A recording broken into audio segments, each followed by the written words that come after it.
Good morning, guys. I'm Dr.Sas.Biswas, um, Professor of Forestry in Dolphin Beach Institute in Dehradun. And today I shall show you the kinds of the bark the trees have and with which you can identify one of the most important component in field identification of forest species. And let me take this Christmas tree, what is known as Raucaria columnaris, earlier Raucaria cooki. It was cooked. We went to Ireland, and there in Australia he found this tree identified by his accompanied to botanist, and he called it in honor of Captain Cook. Uh, just see here the bark is exfoliating, but it's very hard. You can't remove it. You cannot pierce it with your finger too. Whereas if you see of other trees bark, they all exfoliate. So this makes one of the identification mark, and you can just see here, these are the lenticels.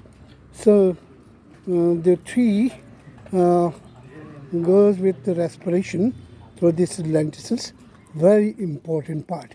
And you can see an ant is trying to climb, probably in some part it exudes a kind of gum that is used, and then you see the bark of a plant or a small shrub, what is known as Moria paniculata. This becomes a small tree if it is not pruned, and you can see dark gray, and then it has got the fissures, and this is how we can identify such a species with this feature, whereas it has got a compound leaf that adds also to the identification. So when we come out, I'll take you to the another area where you'll find the palm, and the palm do not have the bark, not exfoliating. And just watch it here, and here you just see here. So you'll take it here. Is a smooth one, and with annular rings that help in identification. So by counting this, you can count the age of those. So once I counted, in case of bottle palm, if you count 10, so 10 years old tree. And you can just see here. So from the crown also, you can identify this. It's a decorative palm, what is known as erica. But mostly what we do, we just do not care about how to take care about their canopy, and they are trimmed. And look how this here bark exfoliating in small pieces of this peppery gold, the Taberni Montana coronaria, and which you can identify by its flowers, white flowers, and as if twisted on anti-clockwise direction, and that's how we identify. And the leaf with long acuminate apex is the identification mark of this. And now just I walk fast because there is a sun here. This is what I said, the annular feature. So 1, 2, 3, 4, like that, you can count. So in a year, I think 3 leaves fall off, and that is the mark of and the feature with which you can identify this. Now I take you to another. This is what is called Bahonia tomentosa, And you can see the flower. It has got a black spot inside, and that spot is meant for attracting the bee to get the misidentity of some bee inside, so that it is attracted to the another bee, and in that order the pollination happens. But you can identify by its leaf, which is bilobed, and this way this is one that helps in identification of this. But as we go closer to another area, I'll just see.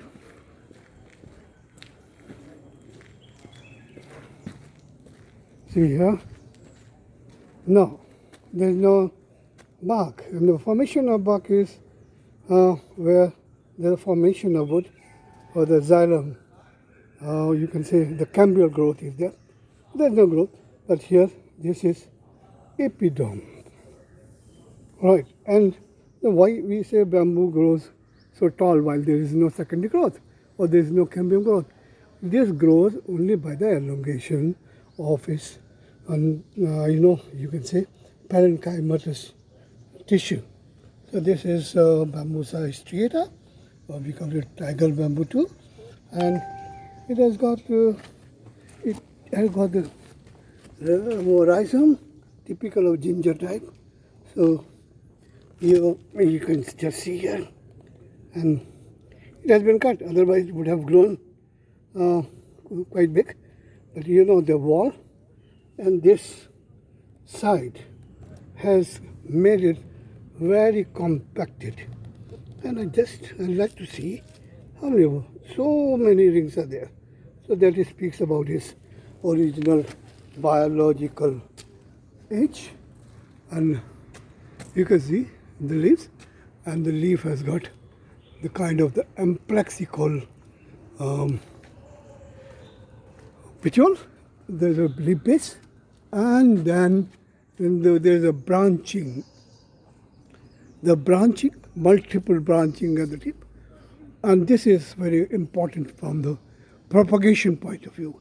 So if you put a moss here with some earth and moisten it, and all the plantlets will come up. Look at this is trying to come out.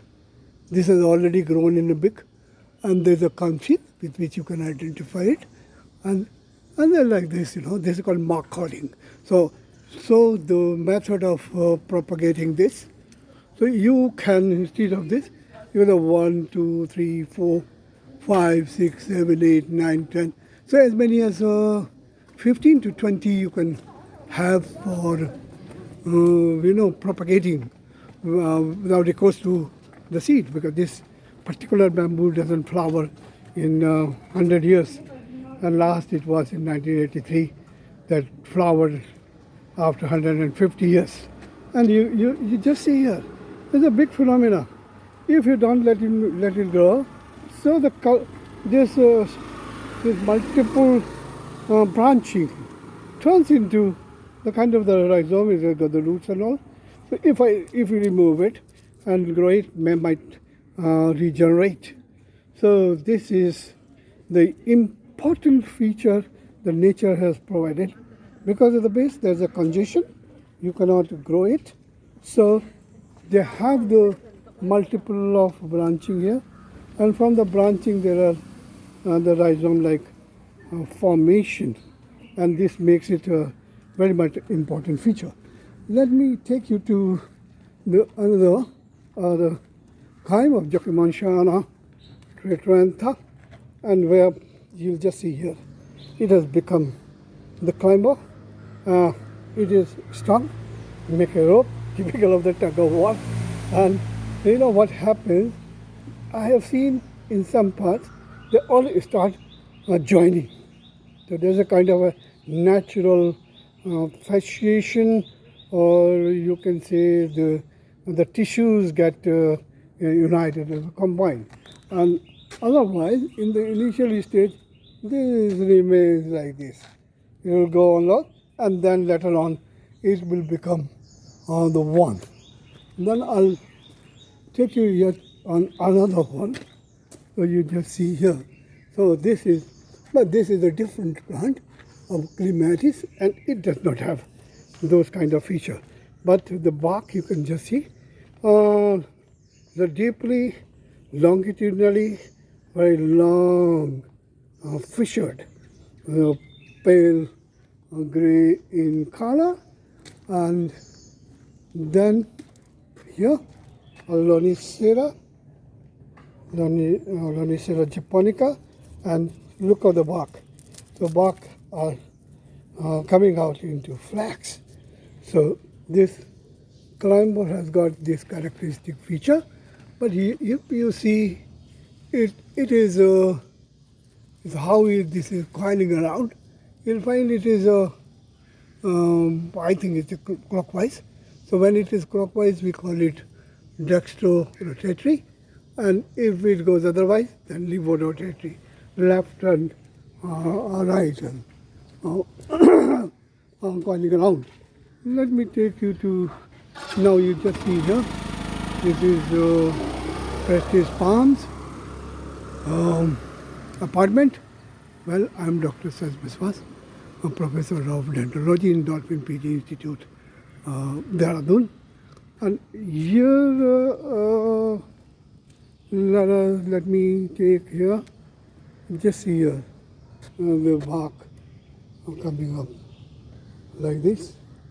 And this makes the very important. As you walk, you'll find the hedge of Duranta repens limit. If you leave it, it may grow in a small tree or a large shrub, and very much exploited for the variegation in its color. So you'll find some of them having the golden color and sold in the nurseries by the name of golden Duranta.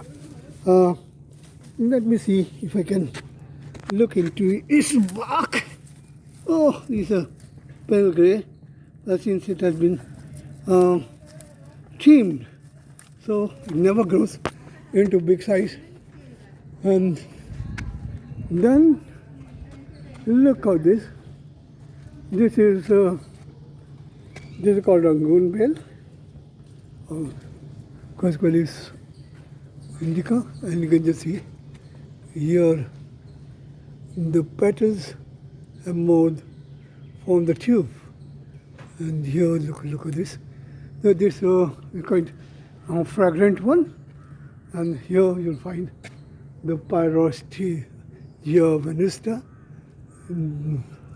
orange color of flowers, and then the same one. This is typical of the golden showers, the bark, what is known as Pyrostea venusta. And look at this, all peppery longitudinally, and they all come out. Even if you remove it, they can be used for igniting fire. And just see here, so there are as many as 7 different varieties are planted, making the landscape or biostatic planting in cities like Bengaluru, Karnataka, India, very much enchanting.